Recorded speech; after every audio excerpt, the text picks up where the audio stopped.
Welcome to the first of 3 parts of an audio program entitled Rebuilding America's Inner Cities, Newarks Renaissance. This program was produced by the Rutgers University Technical Assistance Program and is being sponsored by the Economic Development Administration's University Center Program. This program brings you the highlights of a roundtable discussion regarding Newark's economic renaissance.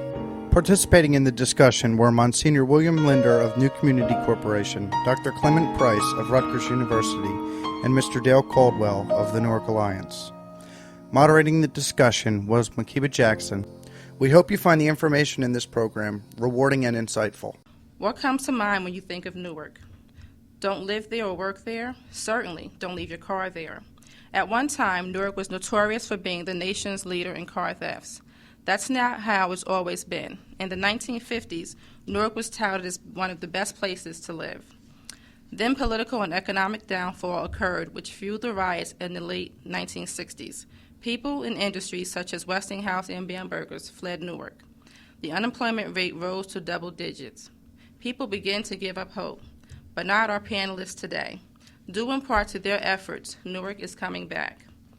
Some of the changes that have occurred in Newark since then are in business, the opening of the MBNA new call center. Newark has become one of the most wired cities in America with IDT, Connect.com, and Broadview networks. Economic changes, a reduction in the crime rate of 47% since 1995, a reduction in the annual unemployment rate by 42% since 1992. There have been some cultural and entertainment changes, the opening of the New Jersey Performing Arts Center, and the opening of the Riverfront Baseball Stadium. And the nation has taken notice. President Bill Clinton, during a November 4, 1999 speech stated, "Now is the time to say the rest of America should be part of our prosperity, and they're our next great economic opportunity."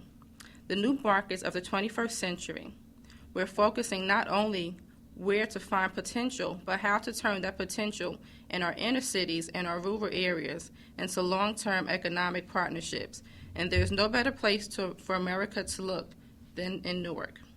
He goes further on to state, of course, there are still a lot of things that need to be done here. You need more jobs and new businesses, more opportunity and hope, and more reconstruction. But wow, what a start you have made. Crime and hardship are not new problems for urban communities. Still, Newark has found ways to turn that around. How? What has set Newark apart from other urban areas? And what ways can those differences be applied elsewhere? We will address these issues and more in tonight's program. Some panelists have gathered today who are influential in the turnaround that Newark is experiencing. They have each played a part in helping Newark recover from decades of decline. They include Monsignor William J. Linder, Dr. Clement Price, and Dale Caldwell. Now, each of these panelists will tell a little more about themselves, their organizations, and their connection to Newark. We'll start with you, Monsignor Linder. Okay, well, I came to Newark in '63, actually. In 1967 was a summer disorders, and right after that we part of founding a group that's called New Community Corporation that is now the largest community development corporation in the country, employing some 2,300 people.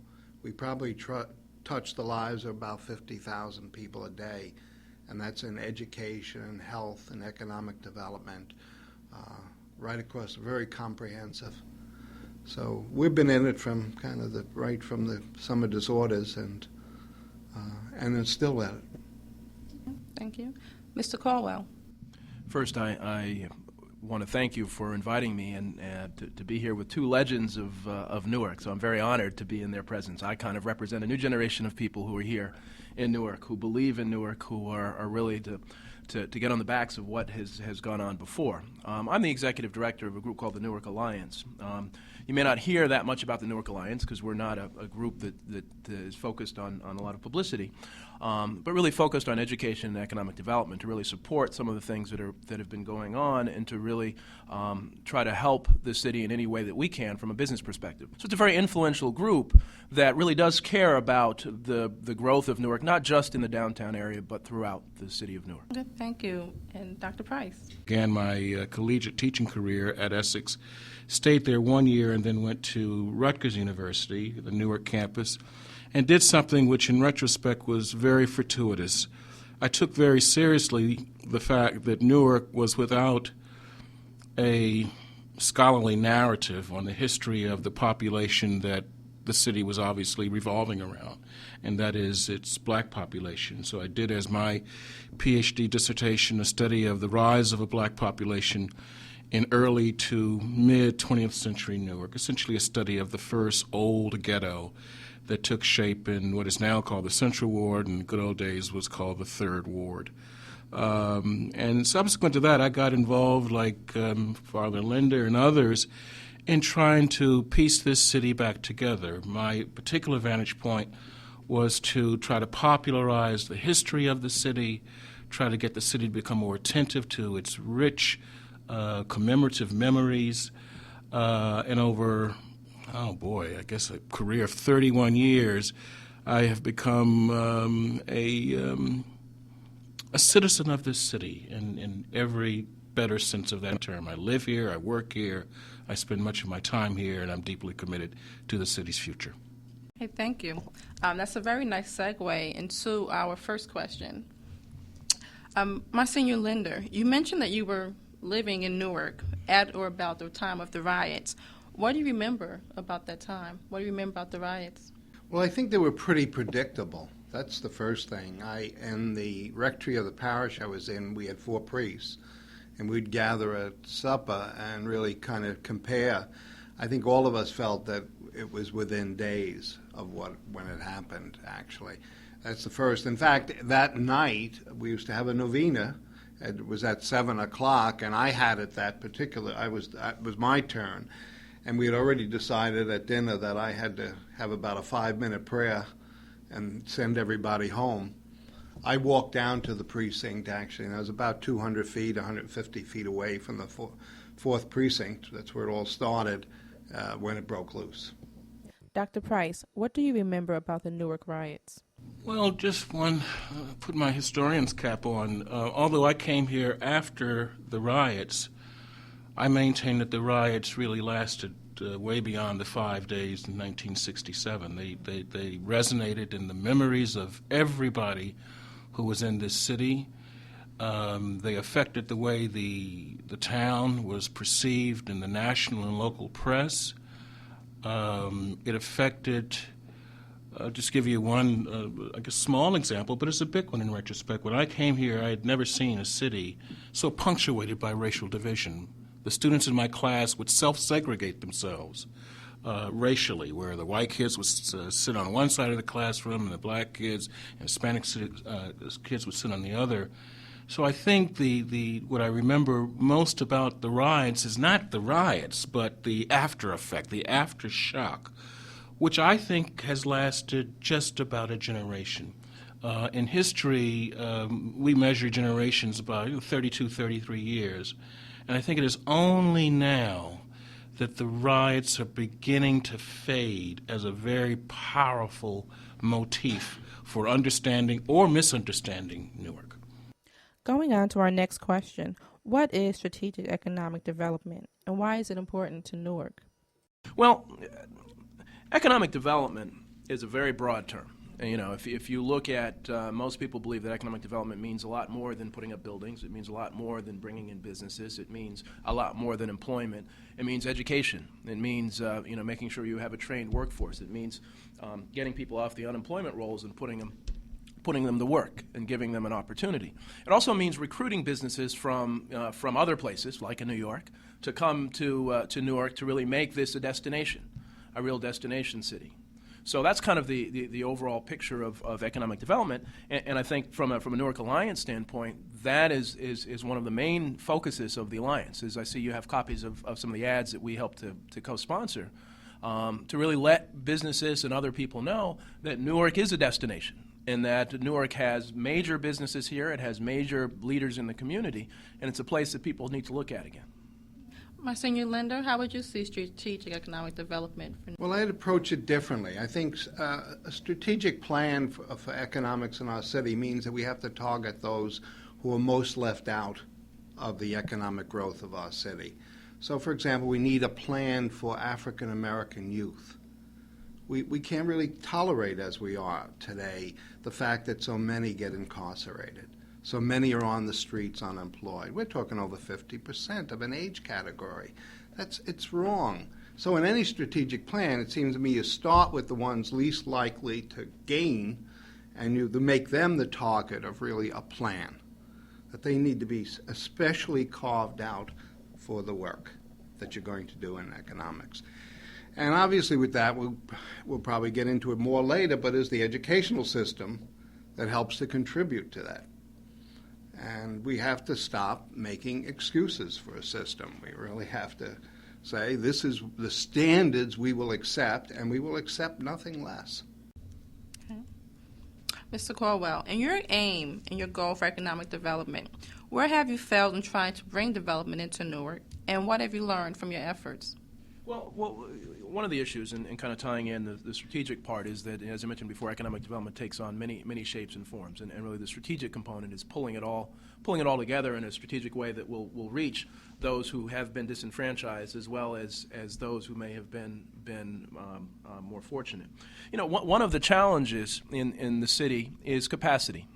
And what we mean by that is really the number of resources to support economic growth in the city.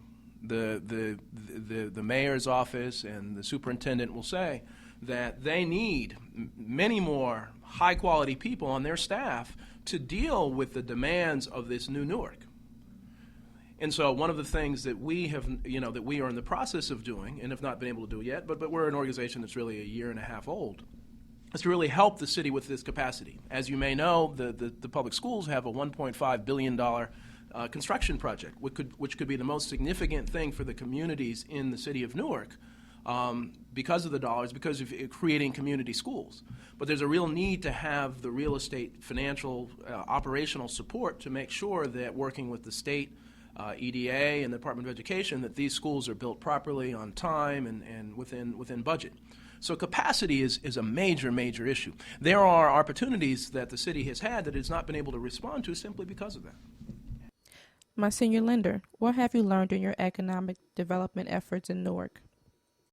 Yeah, I would say that there has been such a tremendous growth of jobs in our region, and we have really been unable to really link the people who need those jobs to those jobs. I look at the airport, for example, and we see the increase of jobs there. We're not participating in a great percentage of those jobs, and we should be. That, to me, would be part of the plan.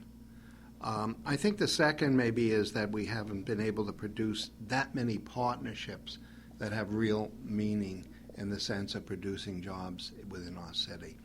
This is really not only attracting good, solid companies to the area, but in some way having them realize that part of being here is what we have is this tremendous human resource that can become part of their workforce. And we haven't made that, really, that type of partnership. And again, we're losing out. And it seems to me that that's really part of the strategic plan. Dr. Price, what do you think of the economic developmental efforts in the city of Newark? I think there's a continuing need for Newark's economic planning to be located within a regional strategy. There was once a time when New Jersey was the most urbanized state in the Union. It is now the most suburbanized state, which can spell for Newark and other New Jersey cities a rough future. I mean, one of the things we must keep in mind is that there have been periods of economic boom in Newark's past, which were followed by periods of economic disaster, which took a toll on the social fabric and the moral fabric of the town. I truly worry that unless this town, and this region, and this state begins to plan strategically for a regional fairness with respect to the distribution of wealth, the distribution of space, the distribution of educational, if you will, virtues, we could be headed for another round of local decline. Okay, thank you. I'd like to address the next question to Monsignor Linder first. The phrase Newark Renaissance can be considered a misleading term. Does the Newark Renaissance, as being touted to be, include the entire city? No, I don't think it does. I think basically we have two Newarks, and that's one of the problems. I think we have to link. And eventually what will happen in what we call the Newark Renaissance is going to run out of steam because it's surrounded by problems. And so unless we begin to deal with the problems in our neighborhoods and begin to strengthen the neighborhoods, there's just so far we can go with development in this city. And so education, for example, is very vital to the Renaissance. We are not doing well in the educating of our young people. As I mentioned, we're not doing very well in creating jobs for minority males. Those are the issues that eventually will force this Renaissance to just become very empty.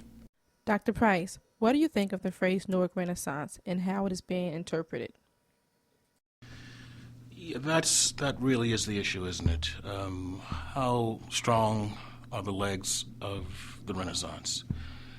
First of all, we must keep in mind that this is the third period of boom that Newark has enjoyed in about a century. The first I spoke of earlier, when Newark became a cosmopolitan city with all of the urban conceits of New York or Chicago.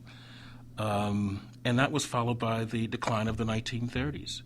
The second period of Renaissance was the 1950s, when Broad Street became this great street with this great prudential, this white icon of corporate power. Within, 20 years, the streets were on fire. So I think Monsignor Linder has tapped into something that should concern those of us who look at the past for lessons. The Renaissance has to find its way into the marrow of the city. It has to spread, especially into the neighborhoods, because that's where Newark has traditionally lost its way. Not being able, in other words, Broad Street literally overshadows every other street in the city to the point where those streets are forgotten about. Now, I'm reasonably optimistic that we may not make the mistakes of the past because we know a whole lot more about the importance of neighborhoods than we did just 50 years ago. We know a whole lot more about race than we did 50 years ago. I mean, this notion that even a Republican president has that no kid should be left behind, that's relatively new in American political rhetoric. And if it sinks in terms of policies, we might be on to something. So I remain optimistic. At the same time, I caution our listeners that Renaissance, I wrote an article a few years ago entitled The Rhetoric of Optimism, in which I argued that rhetoric alone, boosterism alone, will not save the entire city. This concludes Part 1. Part 2 will focus on present conditions within Newark.